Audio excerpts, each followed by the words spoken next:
Well, happy Saturday, Southern Oregon. Alice Lema here with my good buddy Pete Belcastro, here for the real estate show. And we are both brokers at John L. Scott here in Southern Oregon. And we are going to spend the next hour chatting about what's going on in the real estate world here in our local valley. It's been quite interesting as we find ourselves here July 11th. It's a hot one, summer's in full gear. And don't you know, the market is just blowing up and we're still under pandemic protocols. So, Pete, tell me, what have you got stat wise? Tell me what you're seeing out there. Well, what's going on with this, Alice? What's happening with this thing? Someone explain this to me, what's going on, because I have been unable to determine any kind of a pattern, any kind of a trend. I mean, we just seen, usually the markets will, you see trends and things happening. What we're seeing right now is it changing almost daily, or certainly by the week. Because, it was a couple of weeks ago, we talked about how the prices had gone up. People were buying higher priced homes and things like that. And here we are, that's still continuing now. And now everybody knows that. So, there's just so much activity going on across all levels of prices right now that it makes it dynamic for buyers and sellers, because this is a market that right now is good for both buyers and sellers, right? And it is, yeah, it's unprecedented to have the global pandemic and then the side effects of business in general, and then the real estate market here specifically. And we've got quite a few pressures on our inventory, and we're going to spend the next hour talking about that. So we have people relocating here from other parts of the United States that are bringing their jobs with them. We're going to talk extensively about that. We also have our locals now that the interest rates are so low, as Guy Giles from Mutual of Omaha mentioned last week. That's having a huge effect. And then, do people know that they can sell their house now? Do people know you can sell your house in a pandemic? Well, I don't know. I think the biggest question that is still to be answered as we go through this is, what are people who would generally maybe want to sell or do something? They're mostly, it seems like they're staying put longer. I mean, it just seems that if I don't have to, you talked about always about some people need to, but if I don't have to, I'm staying put. Maybe that's why we're seeing the inventory issues that we're seeing out there. But we're going to talk all about it. There's just so much to talk about, Alice. We're going to start there and see kind of in another hour where we end up at the end. It's going to be a great show, so you want to stay tuned. Do not touch that dial. We have Market Watch here on the Real Estate Show. Alice Lema, Pete Belcastro, don't touch that dial. We'll be right back.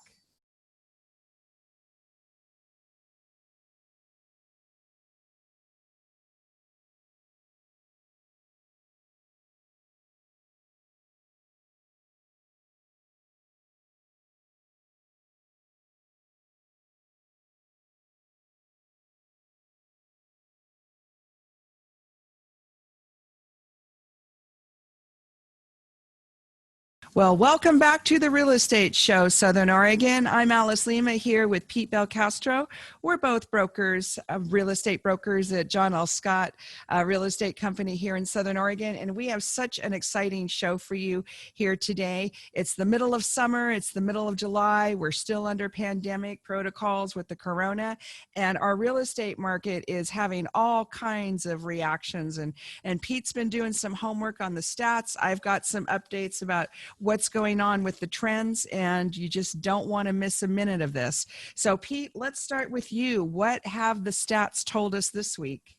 Well, we have that, we're in early July, so we're going to go back to, April, May, and June. Those were the COVID months, maybe we're going to remember in history. COVID months, we should dub them that, the COVID months. So these were, April, May, and June were certainly influenced by the pandemic. It had started in March. And so the issue that we faced as we were coming down here is that right now, the inventory, the available homes that people who are buying can look at is just kind of, I don't want to say fallen off the cliff, but it's really dropped. And here's why. 1 year ago at the same stats, In Jackson and Josephine County, there were 1,500 homes on the market.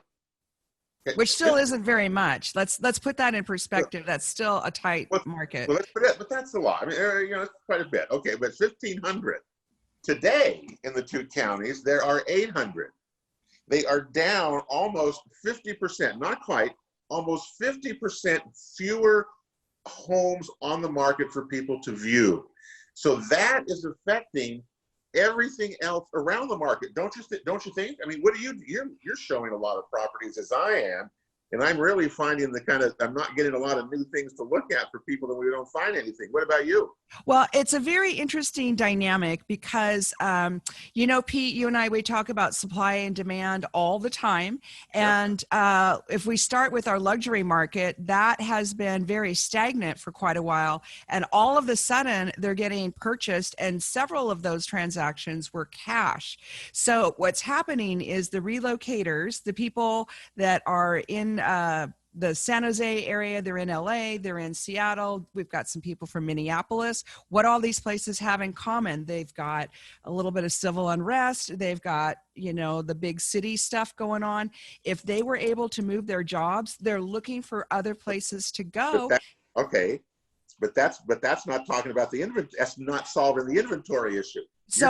But those people are putting their houses on the market now. Now they're watching their neighbors. I got a call just the other day. Somebody's $500,000 neighbor got into escrow in 4 days. All of a sudden, they're going to sell. Everybody's starting to watch what happens, and it has a domino effect. So you're predicting that once go, more inventory is going to come on. And also, people had a hard time getting ready because of the pandemic, people that were going to sell. So we'll have to see, because I love making predictions. I think we're going to have a much higher inventory situation at the end of the summer and going into the winter months.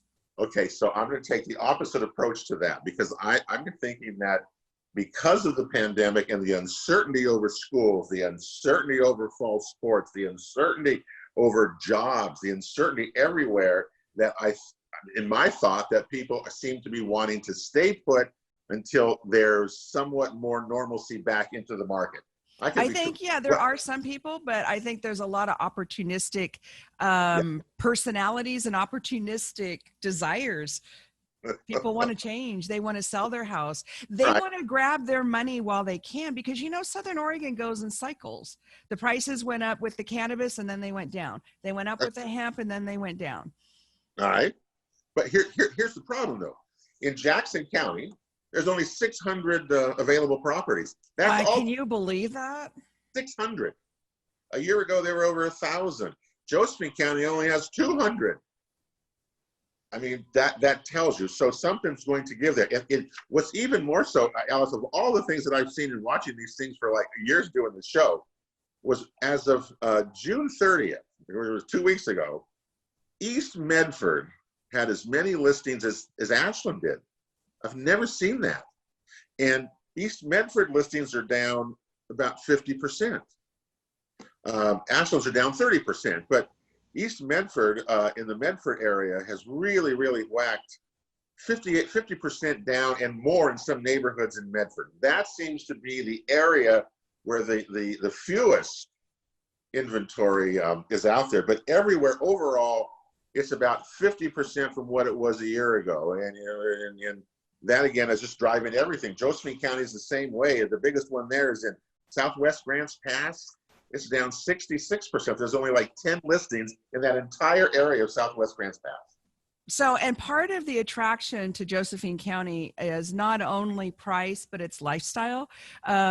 If you're coming from a big city, you probably don't see a huge difference between Jackson County and Josephine County. But if you're a local and you just realized, and your employer just realized that you don't have to come to the office, it's not about location anymore. So this is a huge game changer. This idea of everything kind of flattening out and having prices be a little bit more standard across the country. What if that happens? What if that happens because you don't have to be where you used to have to be? So people who had to live in Medford can go live in Grants Pass now, and they can get a much bigger property. They can maybe get irrigation rights. They could get a little more privacy. Maybe they can buy a complex of apartments.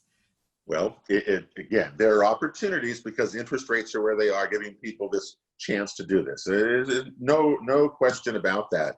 And even speaking about this time period, it's April, May, and June, there were 11,000 lockbox openings by agents during the period a year ago. And even despite all the precautions, and you think about the market and people who are out there, there were almost 9,000 during this period a year later. So it's even just down 2,000. Wow. But even so, Wow. down 2,000, they did an awful lot of selling because there were almost 562 homes or properties were sold in Jackson County during that 3-month period. Again, a year ago it was almost 800. You see how that's down? Yeah, And that's incredible. the sold things. But anyway, so that's the kind of crazy market that, again, there's no rhyme or reason to some of this.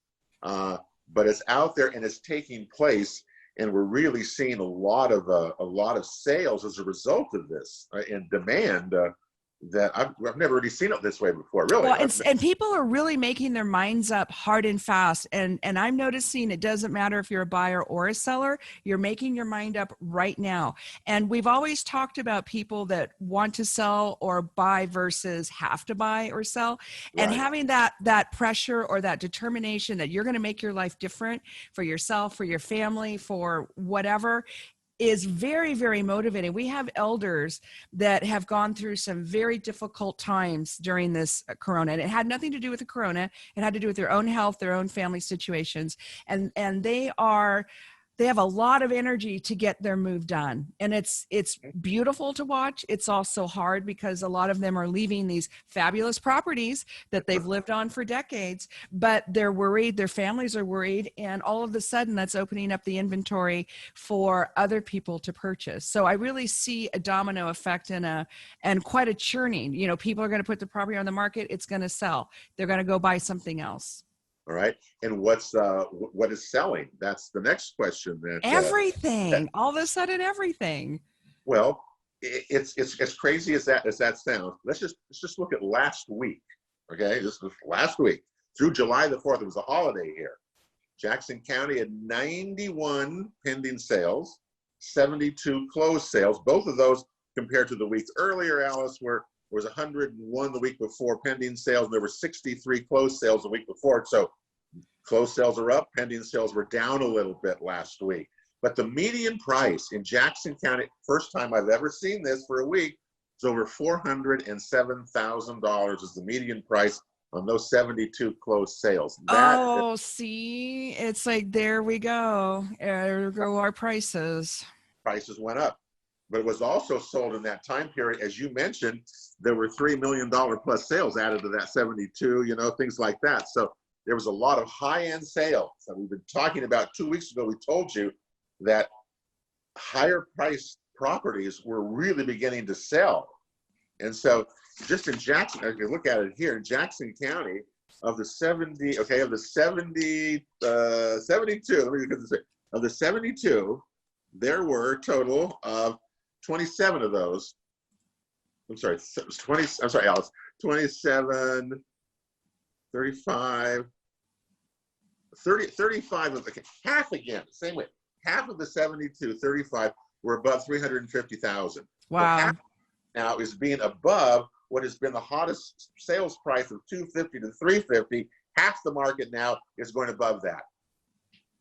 See, and so when the corona started, we wondered what the side effect would be. And a lot of us, and you and I talked about this, we thought it was going to slow everything down, but it hasn't. In fact, a lot of us were super busy following the protocols. We did everything properly, but we sold a lot of property, but they were a lot of relocators, or they were people that had to list their house locally because of an estate or an illness or triplets or you name it. Yeah. And also just Josephine County and Klamath County are really similar in terms of the number of pending sales and new listings and closed sales. The markets in those two communities they're pretty steady. They're not like Jackson County kind of goes more like this, but the other two counties are pretty steady. But the median price of 407 in Jackson County was surprising. The average, and they're buying bigger houses. The average, again, if you're out there thinking, well, what is the average of this stuff? The average home size in Jackson County is 2,000 square feet last week. That's high, and 22, almost a quarter acre lot for a 3-bedroom, 2-bath house. Well, and you have about that. buyers from other places too, and even the locals want to be out a little. The people got scared.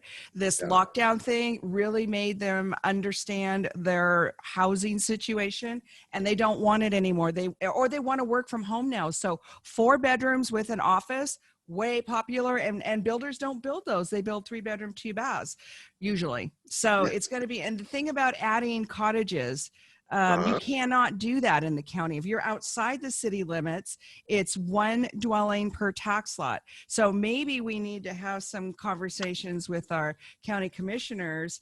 Maybe we need to talk to Governor Brown, because we might need some extra housing for our county parcels, not just inside the city limits.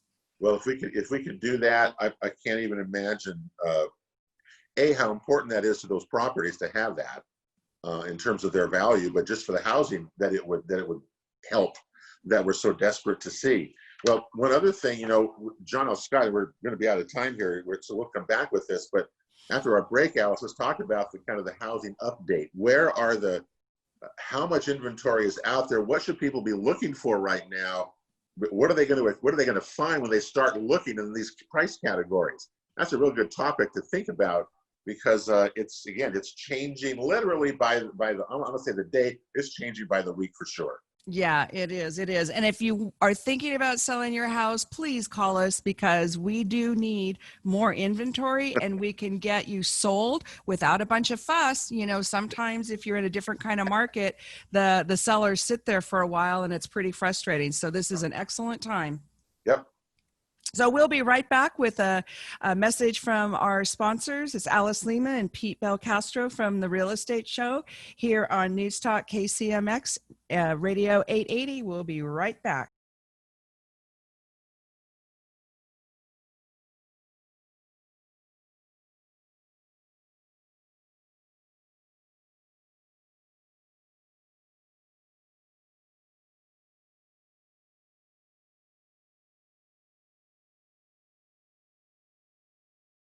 Well, welcome back, Southern Oregon, to the Real Estate Show, the one and only local real estate radio show every week. We're here on KCMX News Talk Radio 880 on every Saturday at 10 a.m. and again on Sunday at 6 p.m. Today, we're talking with Pete Belcastro and Alice Lema. We're both brokers at John L. Scott Real Estate, and we have such a lively conversation about the market and the lack of inventory and the competition, and some predictions about what's coming down the pike this fall. Yeah, I liked your word you used, competition, because that's what, a lot of times that's what searching for houses becomes. It's a competition with other buyers. It's a competition with other agents. It's a competition of who can get there first, especially in a market like we're seeing today. It's a race. It's a race.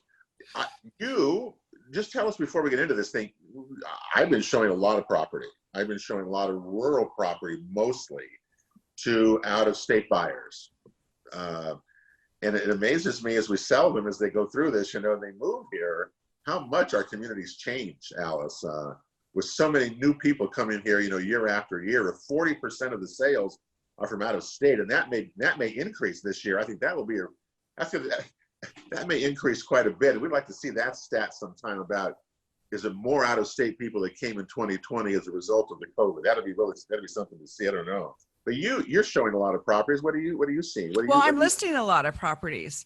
I do have a lot of buyers, but I'm listing a lot of properties. I've listed 3 last week, and I've already listed 3 this week. So, wow. and I've talked to a lot of other agents, and this is partly why I'm wondering if we're going to have a balance of inventory, which what that means is that it's, instead of having a shortage, we're going to even out, or maybe even have a little bit of a surplus.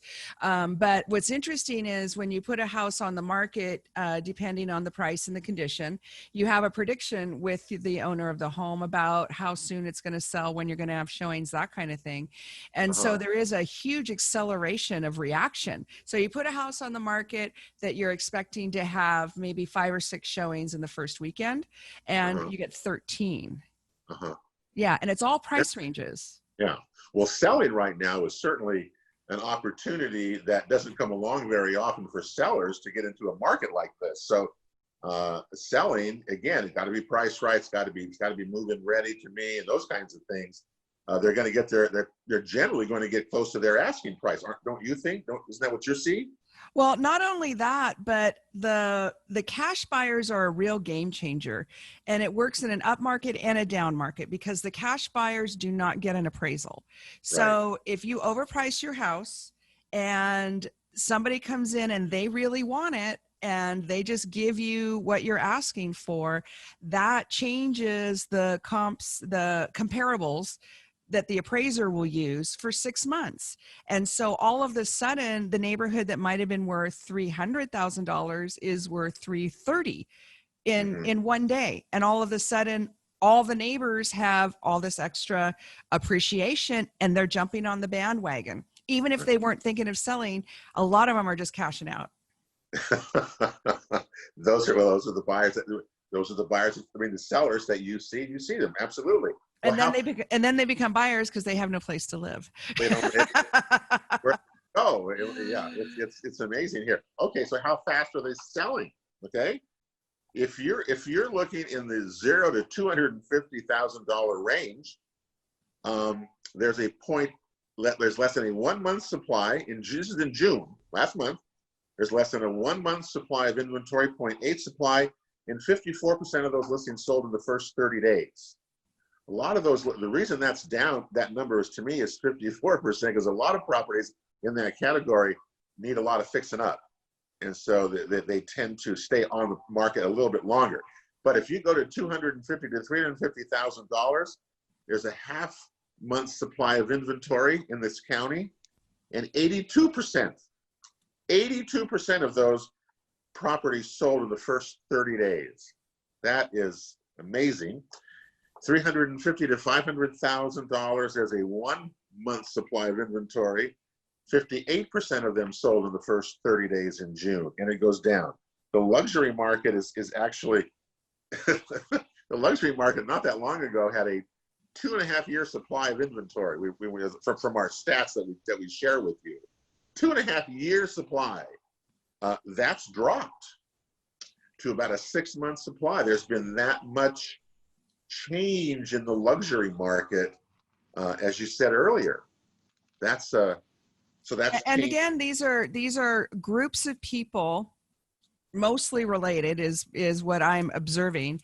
Groups of people doing purchases of these much larger properties, and so they can be housed together. They commonly want chickens and rabbits, which I find very interesting. Many of them want some kind of their own water source, which is a well, which is what you get on rural property. And then we'll have to see in a few years, does this trend continue or not? All right.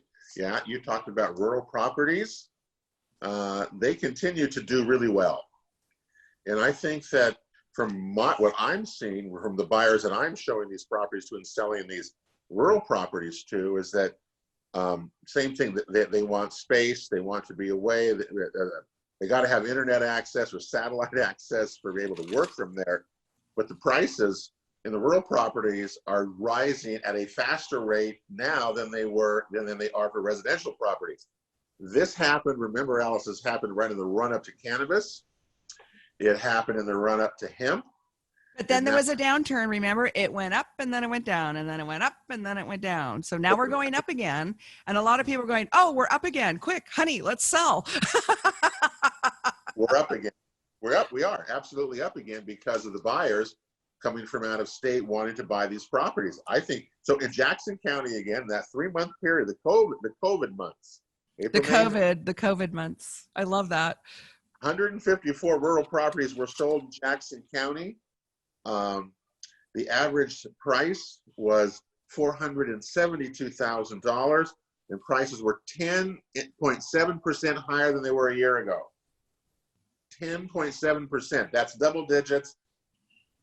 We freak at that. You and I both. We don't like to see that type of thing. And it happened across the board, especially in the larger parcels, the parcels 5 acres and above. Those are the big things in demand. Those are absolutely going crazy, and their prices are increasing faster than anything else that we see in Jackson County right now, including the luxury market. And so one of the other fundamental pressures is lending. And if you have properties that are not financeable because we have damage to them, the wells don't work, the roof is bad, something like that. During the COVID months, a lot of the construction loans and the rehabilitation loans were shut off. Some permanently and some temporarily. So right now, a lot of those lenders that have decided to stay in that construction market, they're very, very active. And so now all of a sudden you can buy something with a really junky cottage or falling down barn and convert that, scrape it off, and the lender will help finance the construction of a brand new house that's worth $500,000 or $600,000. Mm-hmm. And there's properties that you can buy; they're cheap enough that are up nice. Right, but they're having a lot of competition over that, and the fighting over those rehabilitation lots, they're really just land only, is very intense. And if you have cash, then you win. Yeah, absolutely. You're true. We haven't talked about new construction during the COVID months. Those are still out there, and Jackson County. I mean, we're down, from a year ago in terms of new construction, new urban home sales. There were 76 sales in Jackson County during the month. 33 of those, half of them are in East Medford. It's amazing how much they're selling. Anyway, the average price is $354,000, but they only rose 1% from a year ago. Isn't that weird? Why would that be? Do you think that new construction would rise out of 76 homes sold only 1% from a year ago, while resales are 5% here, and I think it's because of where it was starting from. The last few years of new construction was more expensive than existing homes, so I think the existing homes are just getting caught up. You think so? Because they've really slowed. I mean, that's just my opinion. That's just one old lady who sells houses opinion. They've really slowed a lot. It was kind of weird to see that new construction. But anyway, it's certainly out there, and there's quite a bit going on. East Medford and White City and Eagle Point. They have been the 1, 2, 3 for years now. It seems like leading in areas of new home construction. And, what about Southwest Medford? Because Southwest Medford had a lot of new construction. It did have eight new homes were sold in the 3 months, just right behind Eagle Point. But Eagle Point, I mean, East Medford, White City, Eagle Point, Southwest Medford. Okay, 1, 2, 3, 4. Yeah. So people call up and say, well, I want a brand new house and I want to live, in this zip code, and we just don't have it. No. We just don't have it. So then we start looking for existing houses that have been updated. That's our next step. Yeah. Well, we've got a break coming up here, and when we come back, maybe we can talk about where do we think it's going to go? What should buyers prepare for? What do you think? Your advice, Alice, for sellers, what to prepare for as we go into we extend the real estate COVID months are going to go into July here and summer, because there's so much out there that buyers and sellers need to be aware of. And I want to get your opinion on what you're saying to them as we move forward here. Well, and it's a lot to get ready for, and it does depend on what price point you're looking at. So you just have a different strategy depending on each neighborhood, because they're all kind of unique. But if you're buying in this market, you want to try not to have a house to sell. And if you do have a house to sell, it'd really be great if you were already in escrow. Absolutely. I tell you, that's the one thing we agree totally there, that no one's going to take your offer if your house is on the market but not pending. You got to get it pending. If they don't have to. Yeah, if you don't have to. And do you write into your contracts there about contingent on the sellers, if they do this, that the sellers contingent upon them finding a replacement property? Do you write those into your contracts? I do, if that is their situation. Okay. And so this is another strategy, is if you have a house that's going to sell really fast, but you have one that you still have to find a house, then you really need to be upfront with that, because it's going to narrow down the buyers that can actually make an offer. Yeah. Because if You somebody wants to move into your house in 3 weeks, that's not going to work for you unless you can stay with Uncle Joe. You and I went through one of those last year where we were selling the place and we had the buyer we were buying contingent upon our place selling. Yeah. And the buyer for our house was contingent upon, their thing selling. That drove you nuts. No sleep for 30 days. That was intense. So, but we've got a break coming up, folks. So stay tuned. Please don't touch that dial. Interesting conversation here. Pete Belcastro, Alice Lema. We're both brokers at John L. Scott Real Estate, and we're here at the Real Estate Show. So we'll be back momentarily after a word from our sponsors, who we are very, very grateful for. Don't go away.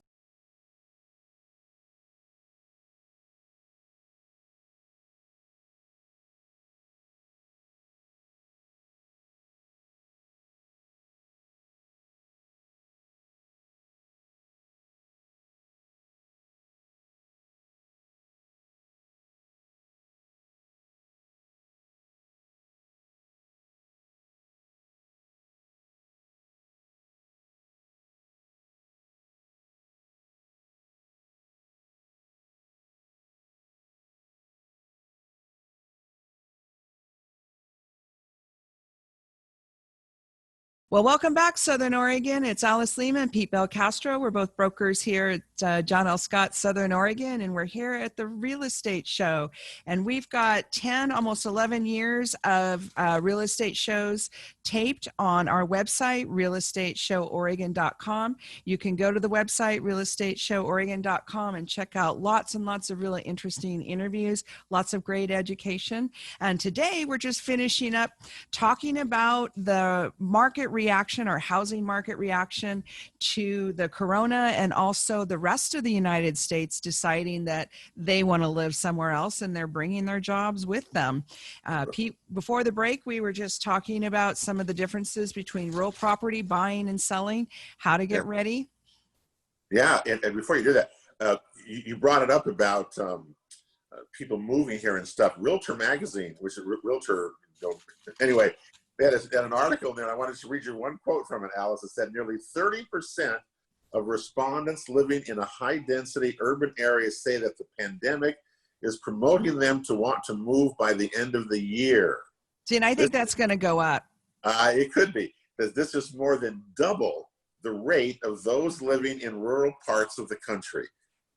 That's exactly what you and I and others, we are experiencing, isn't it? This is exactly. And it's also not just people living other places wanting to move here. Our locals are moving as well. We've got people who had jobs in Ashland and Jacksonville that don't have to live there anymore, and they're excited to move to Rogue River, Klamath Falls, and far out in O'Brien, which is like west Josephine County, on the way to the coast, because they can. Their employers have realized that they're good workers, they can keep their job, and they don't have to live in these more expensive places. So everybody's reshuffling their own life so that they can have what they want. And again, it'd be nice if we had more properties on the market. So if you are thinking of selling, please call us or call somebody. Well, we call us. It'd be much more fun, because we love talking to our listeners and viewers, because if you listen to the show or watch the show, you're really ahead of the market here. We just, because we watch these stats and we're so involved with it, living it every day, it's like second nature to us. So we're seeing all this happening around us, and the people we're meeting, these people who are coming here, what they're saying to us, what they tell us, and the stories are amazing, and what they're looking for and seek. Each person is very different. I just will caution one thing out in rural properties, especially, we have creek here, there's creek here roads and things like this, is internet access and cell phone service is really spotty in many of these valleys and creeks. So that seems to be a really, really driving thing for a lot of people moving up here, is having some sort of access that they can get onto the internet, as you say, Yeah, for work. because you can't take your job with you to have a high level of function and be on a satellite internet Yeah. service, which is what a lot of those rural properties have. So Yeah. I'm wondering, and maybe you have some insight into this because you have so many business contacts here in the Valley, Pete, is when is the 5G going to be here? And when are we going to have a higher level of internet further out from the city center? I think the biggest issue is not the first one. 5G, I don't, personally, but the access in rural areas is a huge thing. Because if you go out to Williams, or you're up to Wolf Creek, or I mean, you can go anywhere in Klamath, and rural areas are really, really struggle with this. And so that, to me, that's the bigger issue, is how can we connect rural parts of our state and our counties to the internet high speed versus where they are now. It's real. It would be night and day for business, it'd be night and day for everybody to have that access in those rural areas. It's just not there right now. And it affects the prices because there's an invisible line where you go and you can not have cell service at a certain point. And then there's an actual line if you are high speed internet. And if you're one house away from either of those, the price will suffer. So if you are thinking of selling, you got to take that into consideration because it will have an effect on what somebody's willing to pay you. Yeah, absolutely. I was trying to think, what do you think are the hottest areas that are selling in Jackson County, Josephine County, of the areas, would you say overall right now? Well, I think it's, we have our standards, our usual zip codes that have a high volume, and that is usually East Medford, Central Point, and Ashland's pretty active. I think with the influx of people coming from out of the area and wanting more rural property, I don't know, is that shifting more to Central Point and Eagle Point? Well, Eagle Point is a real area that, especially rural Eagle Point, there's a lot of properties up there. Not very many properties for sale, but there's a lot of properties out there. That seems to be a real popular area because it's close in. Again, people moving here want to know how close they are to medical centers, how close they are to shopping, the airport. Depends what your job is, but that's out there. That's out there as well. And Alice, I did say one thing before we in our last segment here, but have you noticed all the hemp being planted right now on these properties? It's nowhere near the amount last year. I don't know what you see. I don't see anywhere near that. Do you? Well, I think the volume is going to be lower this year, but the people that are left in the business have a better understanding. Their practices have tightened up. I'm part of the Southern Oregon Hemp Co-op, and it's very interesting who is left and how they're making their changes, but they're still going to be immensely profitable. But any new industry has its ups and downs. I mean, even Thomas Edison, when he, the electricity thing, it all went up and down. Biggest change I've seen in the ag part of this is the growers and the owners, the people and the buyers, they're really trying a concerted effort to process here. As the hemp cooperative, I know, is pushing for try to get more processing done here, more jobs here created with this, because you say otherwise it goes out of state, it goes somewhere else, and we don't want that to happen. So I've really seen some changes with the hemp, as you have in the last 12 months. It'll be a maturing of the industry.